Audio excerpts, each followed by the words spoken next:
ধর্ষণকে কেন্দ্র করে না মানুষের মানসিকতা কি এই নিয়ে না আমাদের গোটা সমাজকে একদম মাঝখান থেকে দুভাগ করা যায়, আড়াআড়ি ভাগ করা যায়।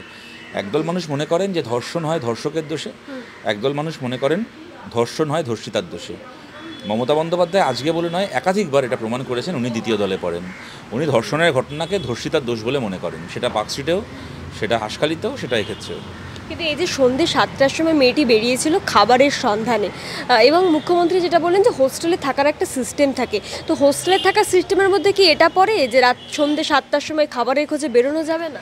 দেখুন, আমার কাছে না কথাটা ঠিকই, উনি রাত্রি 12টা 12:30 বলেছিলেন, পরে অনেকেই বলছেন যে 7টা 7:30 বেরিয়েছিল, খাবারের জন্য বেরিয়েছিল। কিন্তু আমার কাছে আমি আপনাকে একটা কথা বলছি, সন্ধ্যে 7টায় বেরিয়েছিল কি না আমি এই কৈফিয়ত দিতে বা ব্যাখ্যা দেওয়ার পরিপন্থী নই, বা আমি এইটার পক্ষে নই যে না 12:30 না, ও তো সন্ধ্যে 7টায় বেরিয়েছিল। আমি এই কথাটা, এই ব্যাখ্যা দেওয়ার পক্ষে নই যে না ও তো এমনি ঘুরতে বেরোয়নি, আড্ডা মারতে বেরোয়নি, ও তো খাবারের জন্য বেরিয়েছিল বেচারি। আমি এইগুলো বলার পক্ষে নই।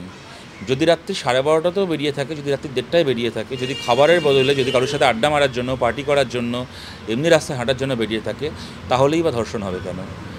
সুতরাং আমার কাছে আমার মনে হয় যে মুখ্যমন্ত্রীর কথার পাল্টা এই কথাগুলোও অবান্তর। এটা যে 2025 সালে আমরা বাস করছি, কারুর এই উত্তর দেওয়ার দায় নেই, এই ব্যাখ্যা দেওয়ার দায় নেই যে না সন্ধ্যে 7টা না, আমি তো আসলে খাবারের জন্য বেরিয়েছিলাম, অতএব প্লিজ রেপ করবেন না। এইটা ব্যাখ্যা দেওয়ার দায় কারোর নেই। কাজের জন্য হোক, নিজের আনন্দের জন্য হোক, আড্ডা মারার জন্য হোক, মন খারাপ লাগছে রাস্তায় একটু হাঁটতে ইচ্ছে করছে, মন খুব ভালো তাই রাস্তায় হাঁটতে ইচ্ছে করছে বলে, কোনো বন্ধুর বাড়িতে পার্টি করতে যাব বলে হোক, একজন মেয়ে যদি রাত্রি 12টা 1টা 2টো 3টের সময় বেরোয়, তাহলেই বা তার পেছনে ধর্ষকের ছায়া তার গায়ে গিয়ে পড়বে কেন? সুতরাং এর বাইরে আর দ্বিতীয় কোনো কথা থাকতে পারে না। যখনই এই গোটা রাজ্যে যখনই ধর্ষণ হয়েছে, বারংবার আপনারা রাস্তায় নেমেছেন এবং সেই মিছিলে প্রচুর মানুষ এসে যোগ দিয়েছে, কিন্তু যখনই ভোটের সময় আসে, ভোট বাক্সে কিন্তু সেই বেশিরভাগ ভোটটা মমতা ব্যানার্জির ভোট বাক্সেই পড়ে। এখন অবধি পড়েছে, আশা করছি আগামী দিনে পড়বে না। আগামী দিনে পড়বে না কেন? আমরা মনে হচ্ছে না, আমরা মানুষের কাছে আবেদন করছি, নাহলে এটা কতদিন ভালো লাগে বলুন? যে একজন মানুষ ভোটের আগে বলবেন যে বাংলা নিজের মেয়েকে চায়, তারপরে বাংলার একটা 13-14 বছরের মেয়ে যদি রেপ করে খুন করা হয়, খুন করে তাকে পুড়িয়ে দেওয়া হয়, তখন তিনি বলবেন যে মেয়েটা প্রেগনেন্ট ছিল না, লাভ অ্যাফেয়ার ছিল, আমায় দেখতে হবে। একটি মেয়ে সে রাত জেগে 36 ঘন্টা টানা ডিউটি করে মানুষের প্রাণ বাঁচালো, তার বিনিময়ে তার নিজের প্রাণটা চলে গেল আরজি করে। আর তারপরে মমতা বন্দ্যোপাধ্যায় তার ধর্ষকদেরকেও সেটিং করে রক্ষা করবেন। হ্যাঁ, একটার পর একটা এরকম ঘটনা। দুধকলা দিয়ে মনোজিৎ মিশ্রের মতো কালসাপ পুষবেন, তারা নিজের সংগঠনের মেয়েকে রেপ করবে। হ্যাঁ, সুতরাং কদিন এগুলো দেখতে ভালো লাগে? তাই আমরা বাংলার মানুষের কাছে আবেদন করছি যে ধর্ষকদের প্রতি যে ঘৃণা আমাদের মনে আছে, ধর্ষকদের মদতদাতাদের প্রতিও যেন একই রকম ঘৃণা ভোট বাক্সে বর্ষিত হয়। এই যে আবেদন, এই আবেদনটা কি শুধু সোশ্যাল মিডিয়া বা টেলিভিশন চ্যানেলে বসে হবে? না, রাস্তাঘাটেও হবে। আপনি তো আরজি করের বিরোধী আন্দোলনটাই খালি সোশ্যাল মিডিয়া টেলিভিশন চ্যানেলে বসে হয়েছিল। সুতরাং এটা তো একটা ক্লিশে প্রশ্ন, কিন্তু এটার খুব একটা লজিক আছে বলে আমার মনে হয় না। বাংলায় বিরোধীদের লড়াই একমাত্র, বা আমাদের ক্ষেত্রে বলতে পারি আমাদের লড়াই একমাত্র সোশ্যাল মিডিয়া বা টেলিভিশন চ্যানেলে হচ্ছে না। কিন্তু এই যে রাস্তায় নেমে বিভিন্ন ক্ষেত্রে আমরা যদি দেখি, SIR এর ক্ষেত্রে বামেদের স্ট্যান্ড পয়েন্ট, সেটা কি কোথাও গিয়ে ক্লিয়ার? বা বিভিন্ন ক্ষেত্রে এই ধরুন উত্তরবঙ্গের ক্ষেত্রে আমরা যদি বলি, শুধুমাত্র ত্রাণ দিয়ে কি মানুষ আপনাদেরকে ভোট দেবে? দেখুন, ত্রাণটা তো আমরা ভোট পাওয়ার বিনিময় মূল্য হিসেবে দিইনি, সুতরাং এই প্রশ্ন আসছে কোত্থেকে? মানুষ চোখের সামনে ডুবছেন, আমাদের কাজ সেখানে ঝাঁপিয়ে পড়া। ভোট দেবেন কি না দেবেন তার সাথে আর কি সম্পর্ক? আমরা পশ্চিমবাংলায় কমিউনিস্ট পার্টি শক্তিশালী হয়েছিল 46-এর মন্বন্তরের সময়, বামপন্থীরা যে দায়িত্ব পালন করেছিল, যে ত্রাণের কাজ করেছিল, পাড়ায় পাড়ায় যে লঙ্গরখানা চালিয়েছিল, হ্যাঁ, যে ত্রাণ সংগ্রহ করেছিল, 46-এ সেই কাজ করেছিল, 77 সালে সে বামফ্রন্ট সরকার হয়েছিল। আমরা তো এক হাতে ত্রাণ দেবো, এক হাতে ভোট নেবো, এই রাজনীতি আমরা কখনো করিনি। সুতরাং এইটা আসছে কোত্থেকে প্রশ্ন? আমরা 2021 সালের বিধানসভা ভোটের যেদিন রেজাল্ট বেরোলো, আমরা শূন্য হলাম। একদিকে ভোট গণনা হচ্ছে, একটার পর একটা কেন্দ্রের রেজাল্ট বেরোচ্ছে, তৃণমূল জিতছে, বিজেপি জিতছে, আমরা হারছি। আর আমাদের রেড ভলান্টিয়াররা সেই সময় ওই ভোটের রেজাল্ট কী হলো ও দুপায়ে মারিয়ে সেই রেজাল্টকে, কাঁধে অক্সিজেনের সিলিন্ডার আর হাতে খাবারের প্যাকেট নিয়ে রেড ভলান্টিয়াররা কোভিডে আক্রান্ত মানুষের বাড়ি বাড়ি ছুটছিল। তখন কি আমরা ভাবতে গেছিলাম যে তখন তো ভোটের রেজাল্টটা বেরোচ্ছে, তখন তো ভোট শেষ হয়ে গেছে। সেই সময় তো আমরা শূন্য পেয়েছি, সেই যন্ত্রণা আমাদেরকে বাড়িতে আটকে রাখতে পারিনি, আমরা বাড়ি বাড়ি ছুটেছি। সুতরাং আমাদের কাছে এই সামাজিক দায়িত্ব কখনো কোনো ভোটের বিনিময় মূল্য না।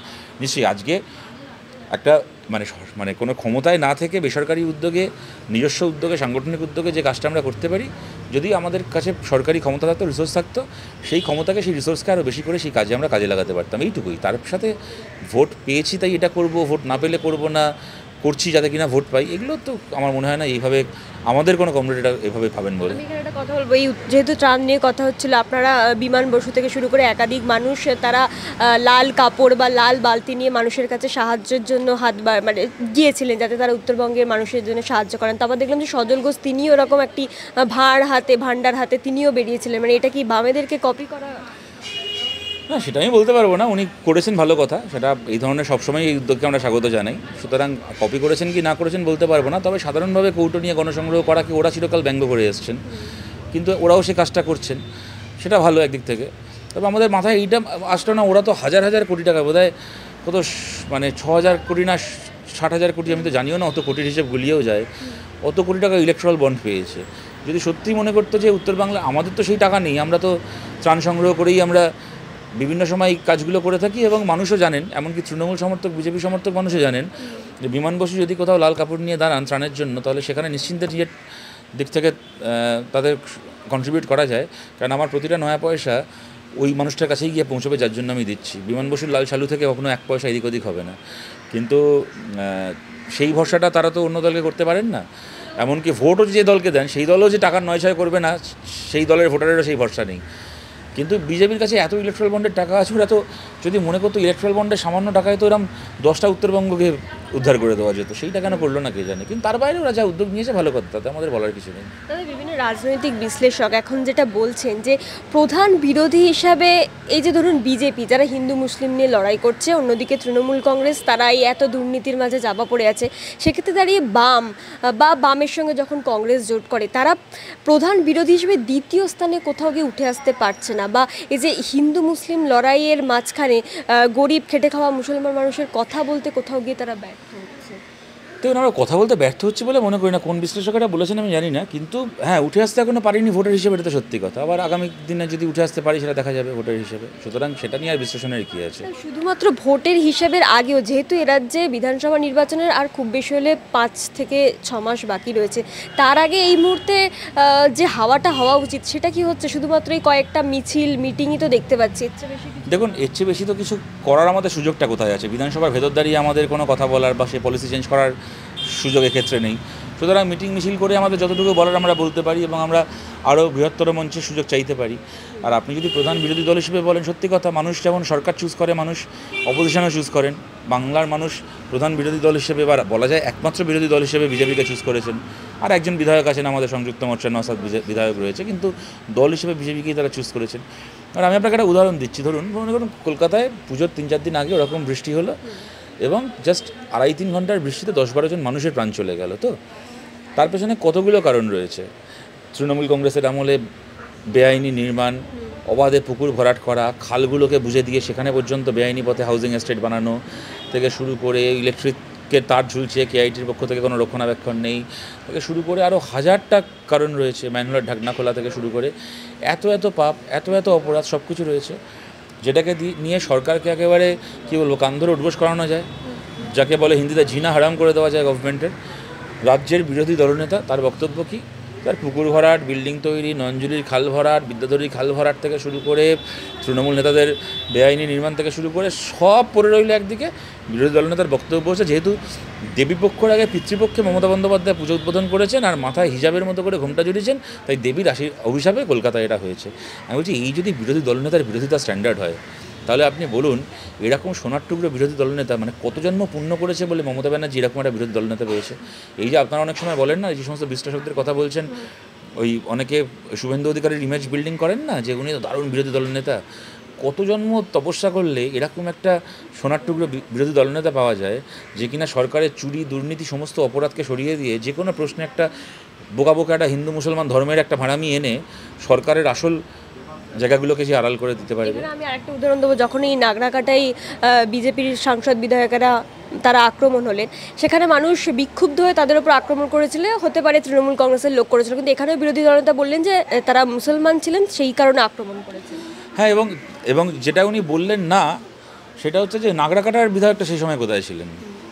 হ্যাঁ, হঠাৎ করে শিলিগুড়ির একজন বিধায়ককে, মালদার একজন সাংসদকে যেতে হলো। নাগরাকাটা স্থানীয় যিনি বিজেপির বিধায়ক 30,000-এর বেশি ভোটে জিতেছিলেন, তিনি তখন ছিলেন না কেন?